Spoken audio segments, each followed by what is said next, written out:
Oh, thank you. Yeah, I'm going for the wizardy look. Boo.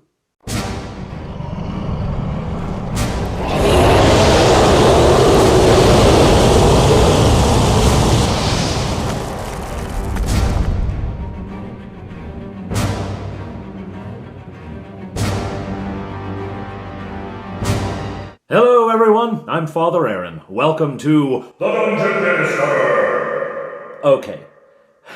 Our heroes have faced off against the Goblin war wagon, and they've defeated it in explosive fashion, but they have come out of it very banged up.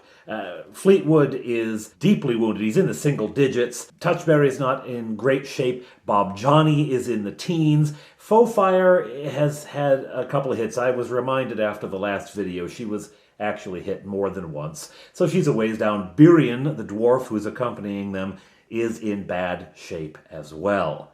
And, of course, Gwent Nos, champion among the dwarves, leader of the scouts, the sort of dwarven ranger sort of group that is working outside of the mountain to harass the goblin army, to rescue isolated groups of dwarves, etc. He died in combat. Meanwhile, the whole reason they were in that mountain pass to begin with, that strange volcanic channel through the mountains, the entire reason they were there to start with is that there is a giant heading this way, probably, most likely, using that same pass, coming down to aid the goblin army. He has been brought down specifically to tear the gates off of the Dwarven kingdom so that the goblins can rush in. Just a note, the Dwarven kingdom does have more than one entrance, but the goblins have surrounded the mountain. They must have spied out where the entrances are. They must have spent weeks, if not months, watching, observing, and that was that sense of dread that the dwarves were feeling. They had time to barricade their main gates, which were really tough and strong to start with, but they had enough time to do that before the attack landed. At any rate, here the characters are, very beat up and expecting another fearsome foe to come down that mountain pass at any time. What are they going to do? Well, they decide they will not head north. That will just shorten the amount of time they have between, their needing to rest up, needing to recuperate, and the advent of the giant. That will just bring things faster. So they're not going to go north. They're going to wait here at the southern end of the pass. They're going to wait for the giant, and this also gives them some access, to the forest if they need cover, because there are also goblins around, right? The goblin army is there. They fought one war wagon coming down. If another war wagon comes down, they're going to let it go. They're not going to attack it. They're going to let it go and wait for the giant. Still within easy range of where this pass opens out. The woods creep up to the mountains come down, and the pass opens up here. And there's this sort of scrubby area between, and that's easily monitored from the trees. So they're going to monitor from there. They're going to camp out further into the woods and leave someone out here rotating, leave someone on the watch. First night, I roll wandering monsters. Is anything going to come across them? The battle with the wagon happened one day, and it took much of the day to get up there, to fight the thing, to bring the body back down, and all that kind of stuff. So they're nearly at night anyway. The first night, I roll for wandering monsters. I get nothing. I roll 4 times, 1 for each watch, essentially. Nothing. Okay? All right, the next morning. Remembering that that wagon was taken down partly by fire, and the result of the fire was an explosion. The boiler exploded, sending the roof of the thing flaming, streaking into the air. A big old, hello, we're here, to anyone around, all right? Well, there's a goblin army. What are the chances that one of the thousands of goblins in that army saw that go up in the air?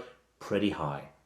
pretty high chances that someone in that army saw that thing, right? Because they're not all just clustered around the gate. They're camped out all around the lake. Llyn Fawr. Llyn.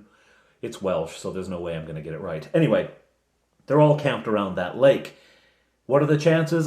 I figure, 90-95% chance that someone saw it. But you know what? I'll roll it anyway. Yeah. 4. Okay. I didn't even bother rolling the second number, right? I didn't even bother. I don't always roll percentage. But when I do, I roll a 1d10 twice. Stay old school, my friends.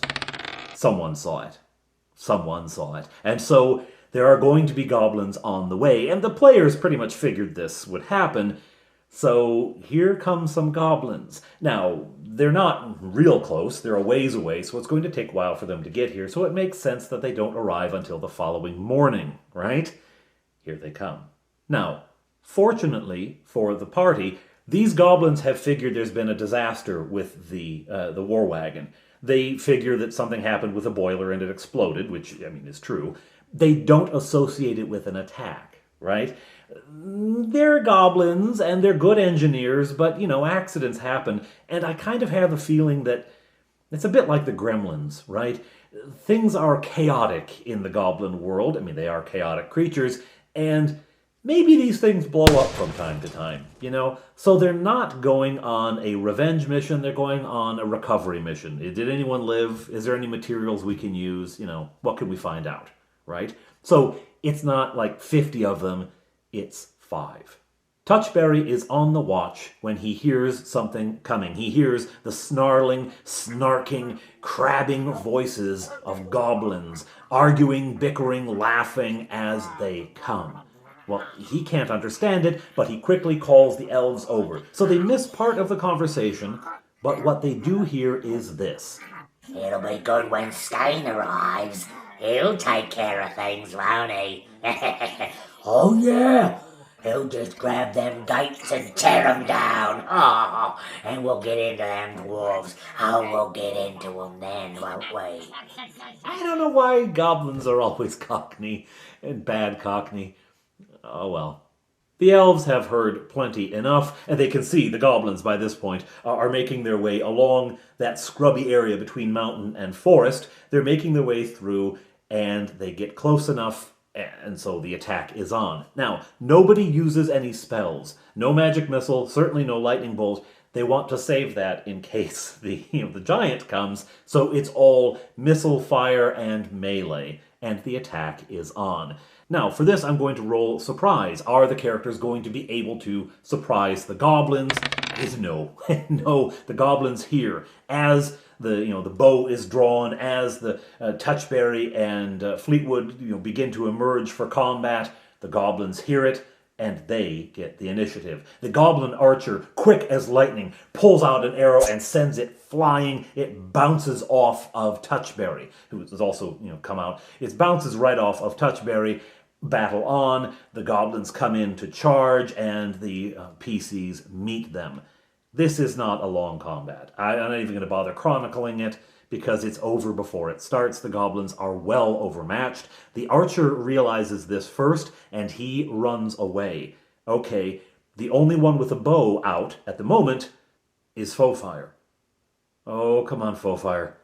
Make your shot. Oh, yes. 18. That'll hit. The arrow sinks into the back of the goblin, and goblins are really weak. They're 1d8 -1. This archer only had 3 hit points. Down he goes. Whew. Okay. Are there any other goblins around? No? All right. Drag these bodies out of the way. Hide them in the woods. We don't want any other goblins coming along. Loot the bodies while you're at it. They got some electrum, not a lot. Hide them, and let's go back to watching and waiting.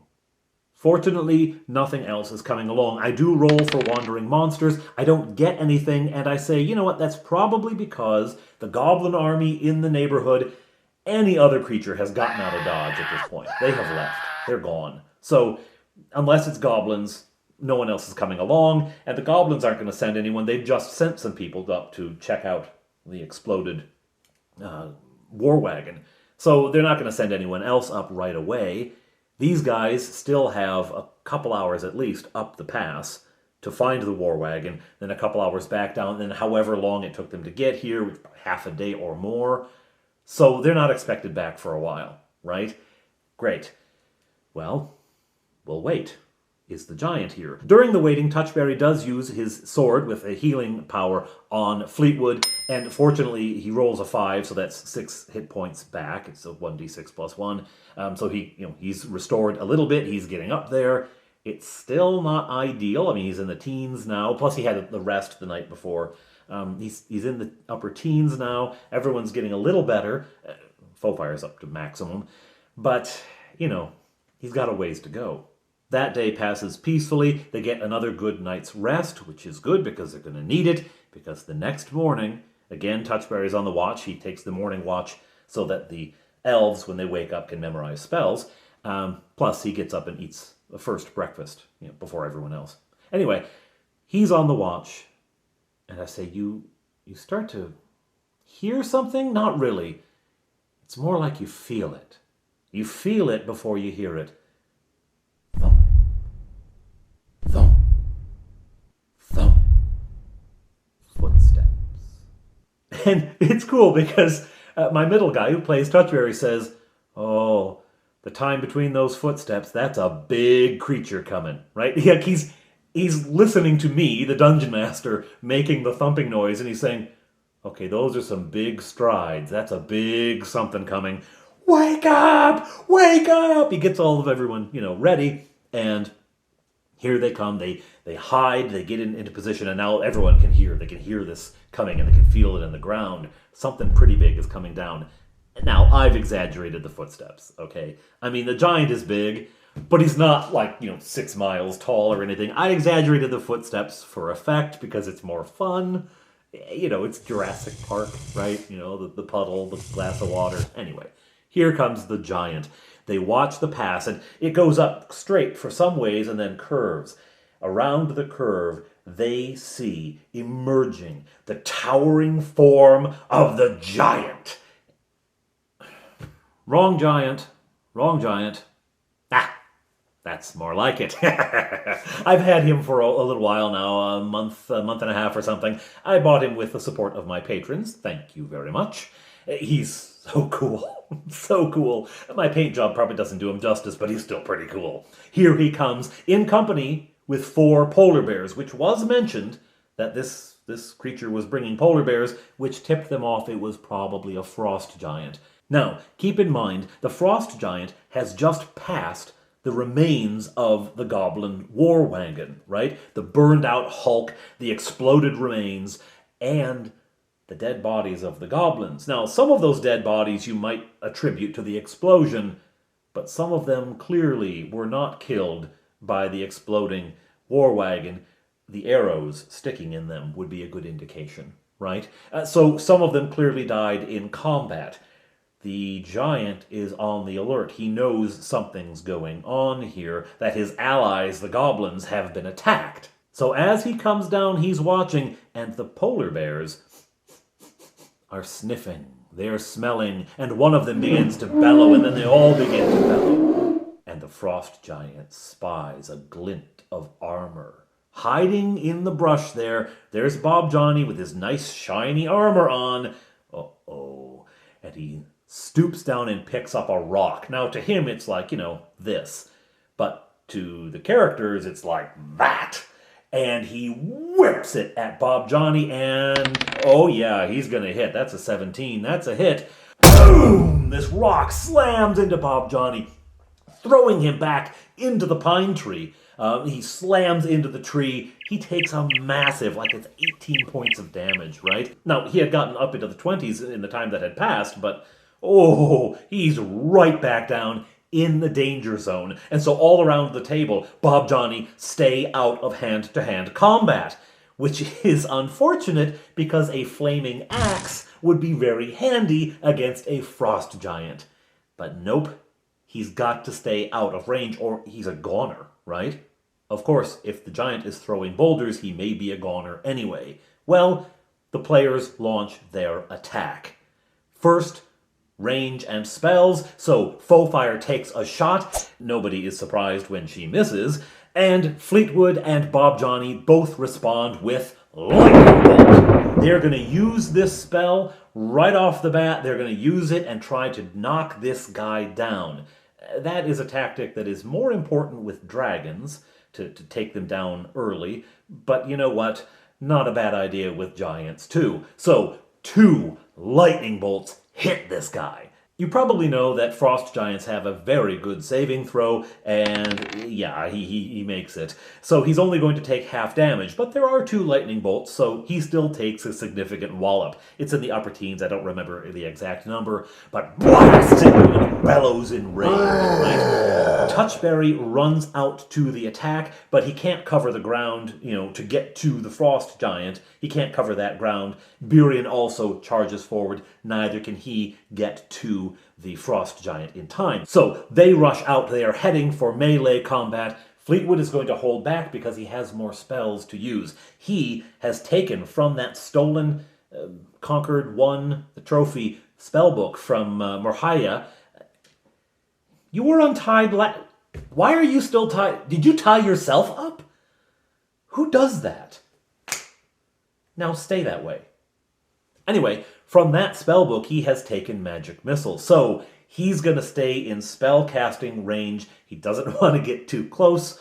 Touchberry and Burian have no such tactical thought processes. They just rush into attack. But again, they can't get there in time. It goes to the giants and the polar bears, and they leap to the attack. The polar bears particularly go after both Burian and Touchberry. And boom! Polar bears are tough. 2 paw attacks for 1d6 or a bite for 1d10. Both of them go for claws, and 1 hits on Touchberry, both hit on Burian. He's in bad shape. He was not great shape to start with. He's in very bad shape now, with 2 big, claw hits. And Touchberry takes, it's a 1d6 per paw, but still it's like 5 points or something. And none of the characters, except for Fawfire, can really, risk any hit points at this point. It is at this point that Bob Johnny remembers, I have a ring of animal control. Aha! And he uses it. He commands the polar bears. How many can he control? I make a roll for it. 3. Okay, 3 out of 4 ain't bad, all right. What are you going to have them do? Can we get them to attack each other?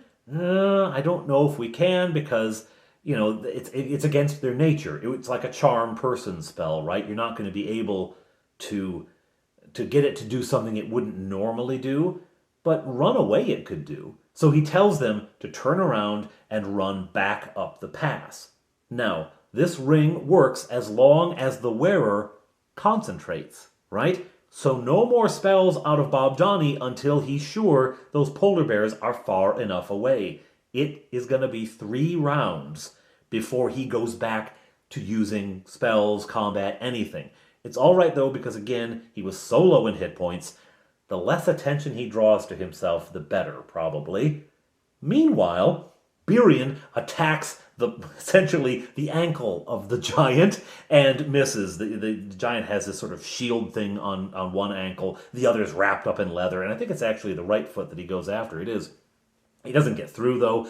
Touchberry has better luck. He attacks his polar bear, because his was the polar bear that stayed. He attacks his polar bear and does hit. Fleetwood decides that what he needs to do is free up Touchberry. He's not going to go after the frost giant right now. He's going to go after Touchberry's polar bear, and he does so with his sword. He just rushes into combat and attacks the polar bear. He hits for a couple of hit points. It's not huge, like 5 or 6 or something. Polar bears are really tough. This guy was in the 20s. So they're fighting there. Fawfire shoots at the frost giant and does hit. Makes connection. It's 5 points, 3 points, something like that. I don't remember. It wasn't huge, especially given that it's a giant. But she does make connection, which was nice to see. It's refreshing.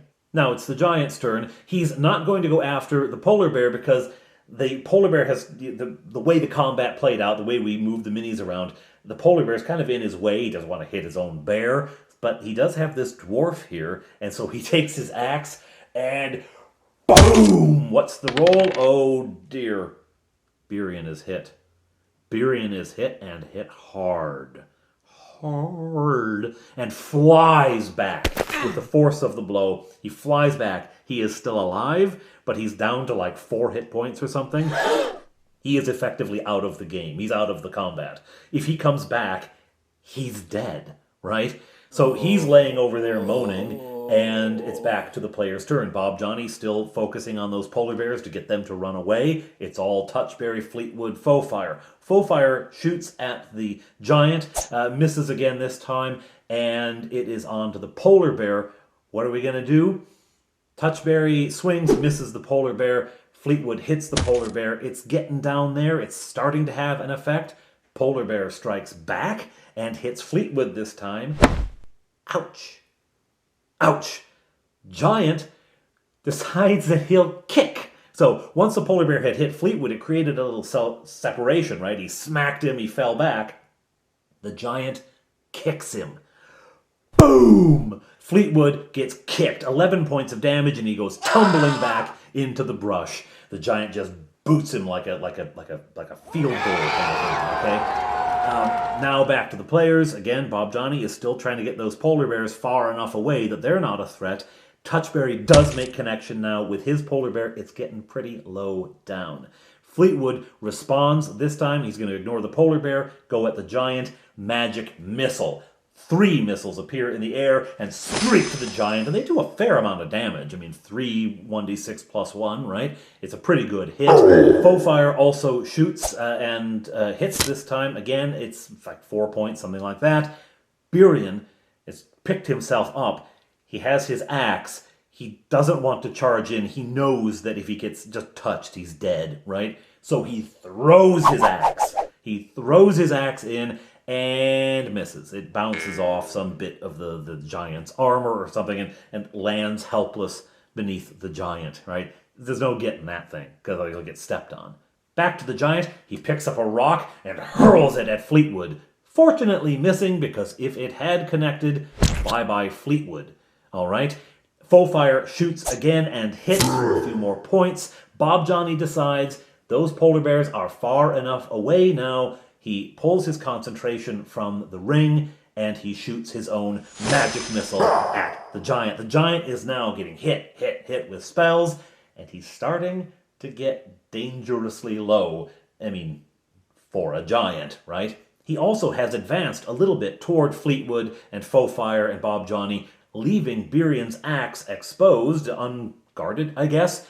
Birion charges forward, grabs the axe, and throws it at the giant, this time hitting him in the back for a few points. Again, it's an axe, it's a 1d6, so it's not doing a huge amount, but it does hit, all right? Now, at this point, the giant is making a morale check, because this is not going terribly well. He doesn't know how low his opponents are in hit points. He doesn't know how many spells they have left, right? He doesn't know that on their side, they're thinking, we're nearly dead. We're all going to die. This is terrible, right? He has no idea. He doesn't know why his polar bears left. He suspects it's something to do with the players, but he doesn't know if they'll come back. He doesn't know where they've gone, right? He's feeling pretty panicked. So are the players. Everyone thinks that they're going to die. And so the giant turns. Well, he doesn't actually turn. He starts to back away, trying to get out. Now, Birion's behind him. Birion scoots out of the way. He's got no weapon left. He threw the axe, right? He scoots out of the way as the giant backs up, calling the polar bear with him. So the polar bear drops back. It was down to like 3 hit points or something. It was really low. Drops back. And as he goes, he picks up a boulder and chucks it, and it misses Fawfire. Then Touchberry, well, Touchberry's got a Touchberry, right? Even though he is way down in hit points because the polar bear was beaten up on him right, left, and center, even though he is in very bad shape, he goes charging toward the giant. Well, of course the giant is going to be able to hit him before he gets there. The giant's reach is like 10 times what a halfling's would be, right? So here comes that massive axe sweeping through the air. Oh dear, because if this connects, it's gonna kill him.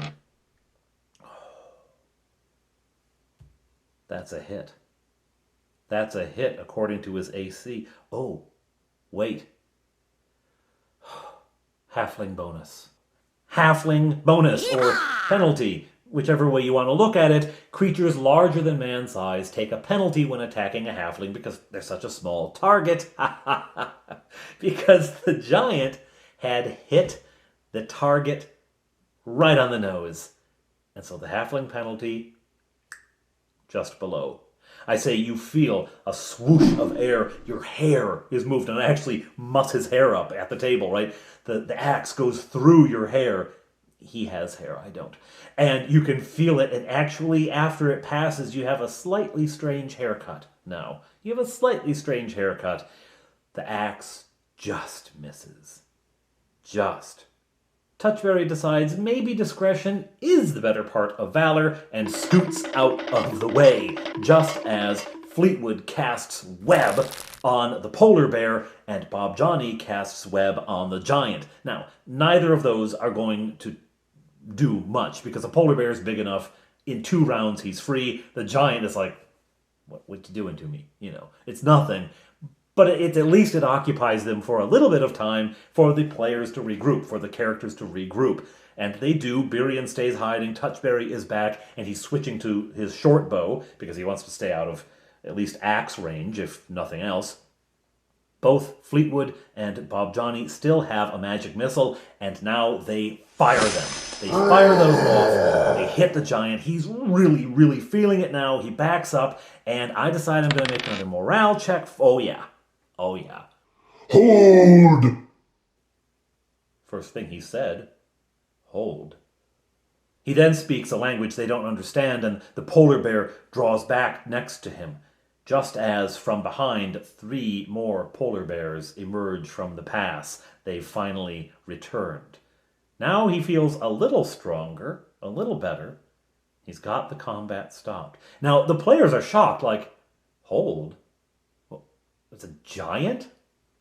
A giant wants to talk? Well, yeah, they're not stupid. And he glares at them with baleful white eyes. What for you hate Skane? Oh. Well, you fight with the goblins, don't you? You're here to fight to join the goblins? Huh?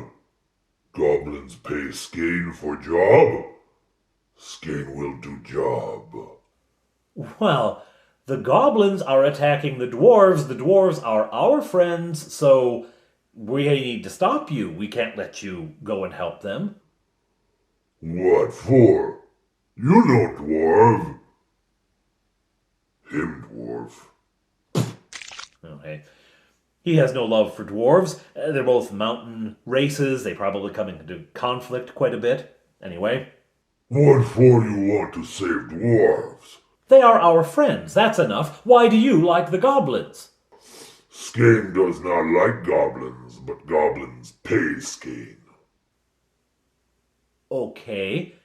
How much are they paying you? Plenty. Goblins tell Skane once Dwarven Kingdom open, Skane can take from Dwarven Horde 5,000. And goblins give Skane land to live in. Okay. 5,000 gold. The players put their heads together. We can do that. Why do you need a place to live? What's wrong with the place you're living now? Cannot live where lived before. Morag. Morag. And at this point, my middle guy says, who's Morag? He decides he's going to pretend innocence. He's going to pretend ignorance on it. Who's Morag? Morag. Morag is death. Okay, well, that's poetic, I guess, but who exactly is Morag? What is Morag? Morag, death from above. Great worm, great dragon. Morag is death. Ooh, this Morag character sounds worse and worse. Okay, here's the deal. We will pay you 6,000. And this is Fleetwood. Fleetwood has decided he's not going to build a fortress anytime soon. If anything, he's going to go along with Touchberry in the building of his fortress, his stronghold. Yeah, you know what? 6,000.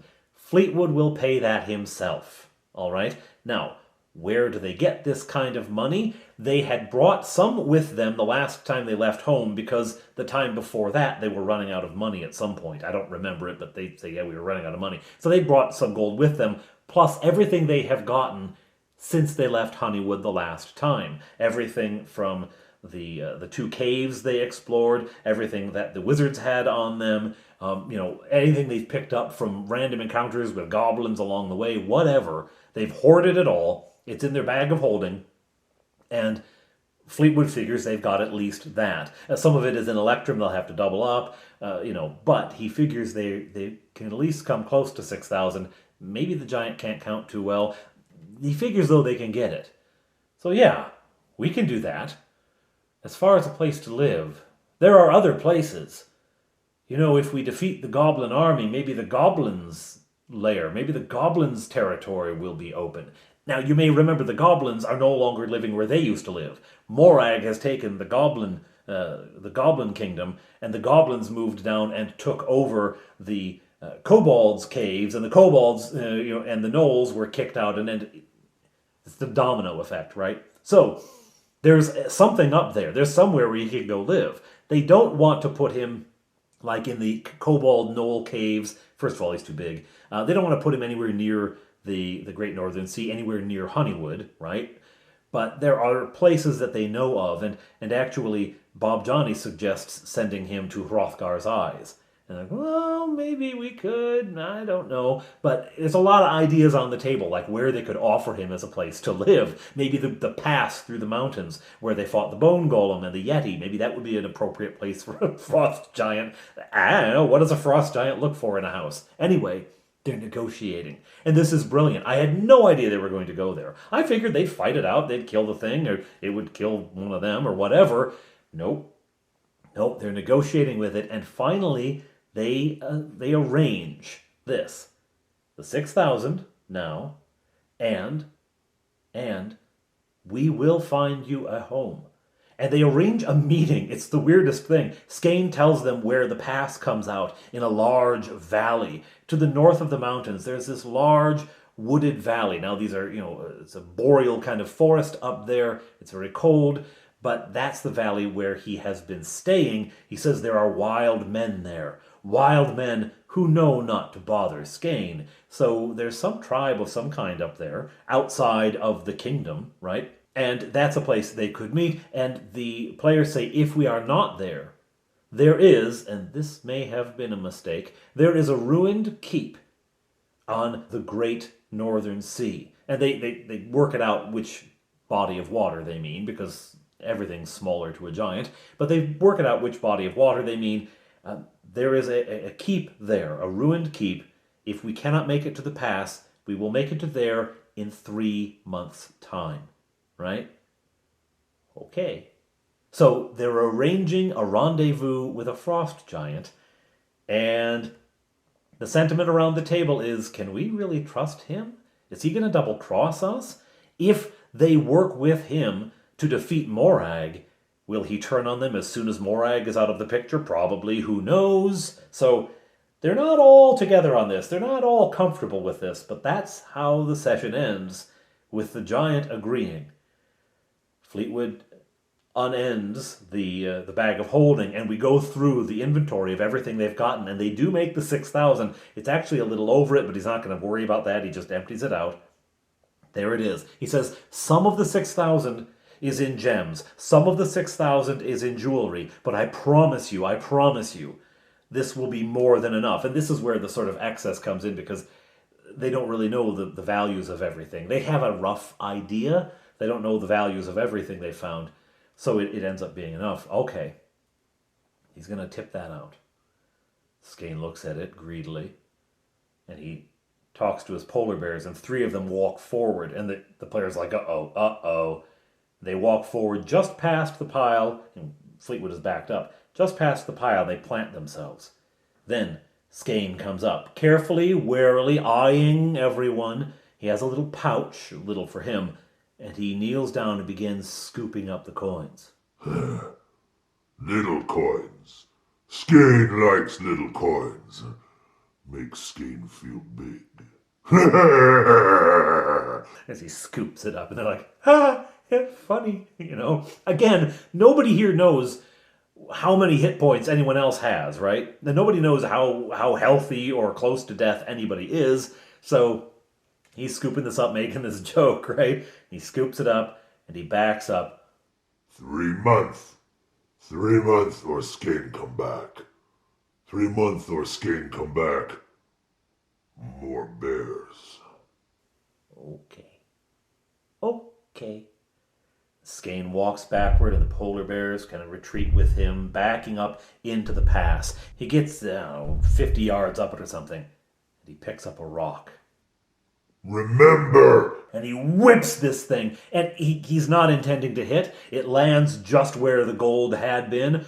Crash! And it rolls a little bit. And they're all like, "Oh, we'll remember. We'll remember."